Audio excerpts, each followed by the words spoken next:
এখন আমরা ডোভারভিচ যে কবিতাটা আছে সেই কবিতাটার দ্বিতীয় যে স্তবক সেটি নিয়ে আলোচনা করব। সো আমাদের প্রথম ভিডিওতে আমরা প্রথম স্তবকটা নিয়ে আলোচনা করেছিলাম, এখন এই ভিডিওতে আমরা দ্বিতীয় স্তবক নিয়ে আলোচনা করব। দ্বিতীয় স্তবকে বলা আছে, only from the long line of spray where the sea meets the moon blanched land. অর্থাৎ বলতেছে যে শুধুমাত্র যে from the long line of spray, অর্থাৎ যে সমুদ্রের যে কিনারা, সমুদ্রের যেই বিশাল যে সমুদ্র তট বা সমুদ্রের তটের যে রেখাটা বা সমুদ্রের যে পাড়ের যে রেখাটা, যেখানে সমুদ্র এবং আপনার সি বিচটা মিলিত হয়েছে, ওই যে বিশাল আপনার পাড়টা বা রেখাটা, ওখানে বলতেছে যে where the sea meets the moon blanched land, যেখানে হচ্ছে সাগরটা মুন ব্লেঞ্চড বলতে এখানে আসলে আপনার পান্ডুর হয়ে যাওয়া বা আপনার ফ্যাকাশে হয়ে যাওয়া, ফ্যাকাশে সাদা টাইপের হয়ে যাওয়া। কারো যখন আপনার গায়ে যখন রক্ত থাকে না বা অ্যানিমিয়া যখন হয়, তখন দেখবেন যে তার গাটা একরকম মানে সাদা টাইপের হয়ে যায়, সাদাটি টাইপের হয়ে যায়। সো ওই ধরনের একটা পান্ডুর একটা জিনিসপত্র চাঁদ যখন আমাদের মাটির উপর পড়ে তখন সেই জিনিসটাও এরকম দেখায়। সো এই জিনিসটাকে কবি বলতেছেন যে মুন ব্লেঞ্চড, ঠিক আছে। সো মুন ব্লেঞ্চড ল্যান্ড মানে হচ্ছে কি, চাঁদের আলো পড়ে ওই আমাদের যে ভূমিটা বা মাটিটা সেটাও, বা ওই যে সমুদ্রের যেই বীজটা সেটাও এরকম পান্ডুর হয়ে গেছে, ঠিক আছে না। সো ওই রংটা বা ওই পরিবেশটা বোঝাতে তিনি এই শব্দটা ব্যবহার করেছেন, মুন ব্লেঞ্চড। তারপরে তিনি বলছেন তার যে 70 লিসেনার আছে তাকে তিনি বলছেন, লিসেন, শোনো, you here the grating রোর।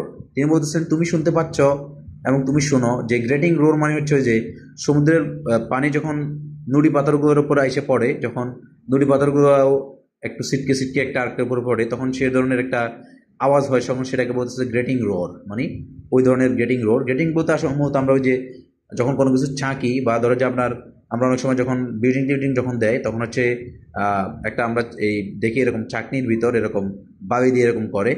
So ওটা করার সময় একটা শব্দ হয়, বা এমনিতে কয়েকটা পাথর যখন আপনার আসতে পড়বে একটা আরেকটার উপর, সেরকম একটা শব্দ হয়। ওই শব্দটাকে তিনি বলছেন যে গ্রেটিং রোর। গ্রেটিং রোর মানে হচ্ছে আপনার এখানে রোর মানে এমনিতে গর্জন, বাট গ্রেটিং রোর মানে ওই যে পাথরগুলো একটা পড়তেছে সেটা একটা গর্জনের মতো, মানে ওটাকে একটা তিনি মেটাফোর দিচ্ছেন আর কি। সেটা তিনি বলছেন যে গ্রেটিং রোর।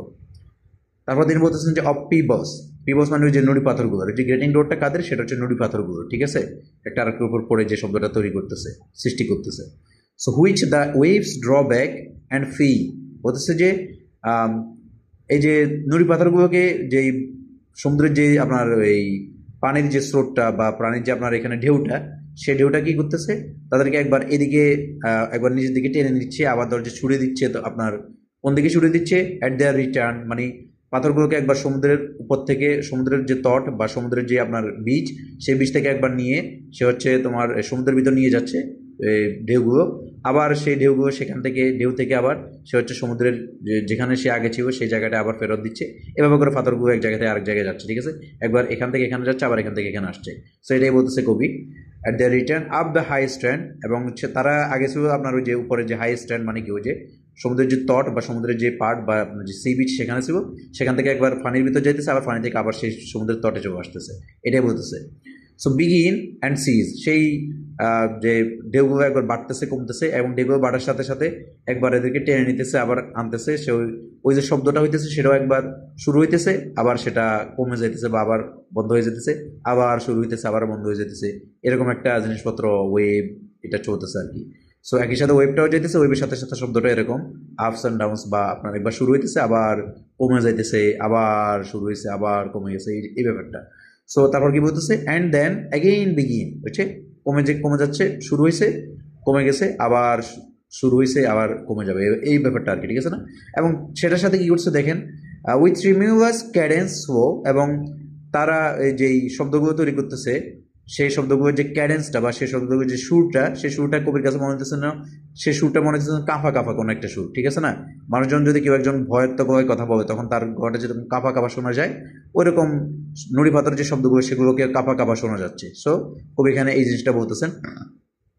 ট্রিমিউলাস মানে হচ্ছে এখানে কাঁপা কাঁপা, আর ক্যাডেন্স যেটা সেটা মানে হচ্ছে সুর আমরা বলতে পারি। সো ওই যে কাঁপা কাঁপা সুর বা কাঁপা কাঁপা যেই শব্দ বা চন্দ্রটা সেটা। সো এবং সেই ছন্দটা খুবই আস্তে আস্তে শোনা যাচ্ছে, আবার বাড়তেছে, এই জিনিসটা এরকম আর কি।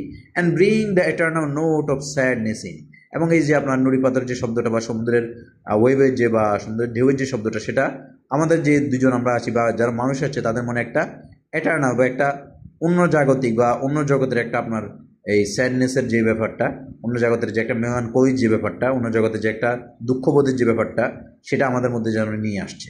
সো অ্যাজ এ হোল আপনার মানে পুরো জিনিসটার এখানে দ্বিতীয় যে স্তবক, সেটার মূল জিনিসটা হচ্ছে এখানে কবি নুড়ি পাথরগুলোর যে বর্ণনা দিচ্ছেন এবং সমুদ্রের ঢেউগুলোর বর্ণনা দিচ্ছেন, এবং সেগুলো যে একটা রিদম তৈরি করছে, যে রিদমটা তারা শুনতে পাচ্ছেন, যে একটা আপনার সুর তৈরি করছে বা যে তারা যে একটা আপনার ছন্দ তৈরি করছে, যে একটা আপনার আমরা বলতে পারি যে এটা বাদ্যযন্ত্র বাজাবে যেরকম একটা শব্দ হয় বা যেরকম একটা আমরা তাল লয় যুক্ত একটা জিনিসপত্র শুনতে পাই, যেটা আমাদের কানে খুব ভালোভাবে শোনা যায়, মানে খুব ভালো লাগে, সুরযুক্ত শব্দ, সেই শব্দগুলো হচ্ছে তিনি এই নুড়ি পাথরগুলোর ঝনঝন বা আপনার ঢেউগুলোর যে আওয়াজ, সেগুলোর মাধ্যমে তিনি শুনতে পাচ্ছেন।